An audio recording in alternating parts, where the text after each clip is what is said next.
venu répondre à l'invitation de Soya Diagne, qui est un ami, au-delà du respect et de la considération qu'il me voue, pour évidemment prendre part au lancement de ce site Dakar, le Dakarois 221,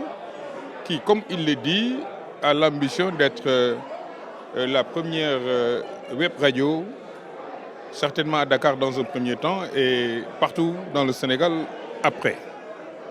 Ça a été aussi l'occasion pour les professionnels du numérique ou de l'économie numérique, et principalement des médias sociaux et du webblogging, de donner leurs appréciations de la problématique des transformations qui s'opèrent dans le milieu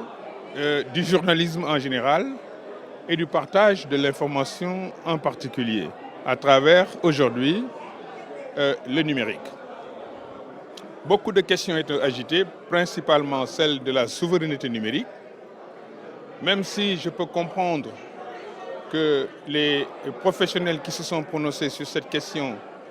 se soient appesantis sur l'aspect stockage de données, maîtrise des réseaux. Il y a dans un premier temps ce qu'on appelle en général dans le jargon de la science politique la souveraineté elle-même, qui est un pouvoir ou une capacité de n'être obligé ou déterminé que par sa propre volonté. Au-delà des capacités techniques qu'un État peut avoir à conserver les données qui concernent ces populations, il s'agit plus, de mon point de vue, à avoir cette possibilité à concourir et à transformer son environnement avec des outils nouveaux qui sont autour du numérique. D'autres questions ont été aussi abordées et concernant naturellement la place du journalisme dans la circulation de l'information. L'hégémonisme s'est éclaté, c'est connu. La démocratisation s'installe avec moins d'éthique et plus de responsabilité certainement, car ceux qui sont aujourd'hui les journalistes du numérique, soit ils sont tombés comme un cheveu dans la soupe dans le métier, soit c'est des professionnels reconvertis. Tout cela fait qu'il y a des risques, dans un premier temps, à des désinformations, à une manque de qualité de l'information, à une absence de déontologie, mais surtout avec l'analphabétisme, le niveau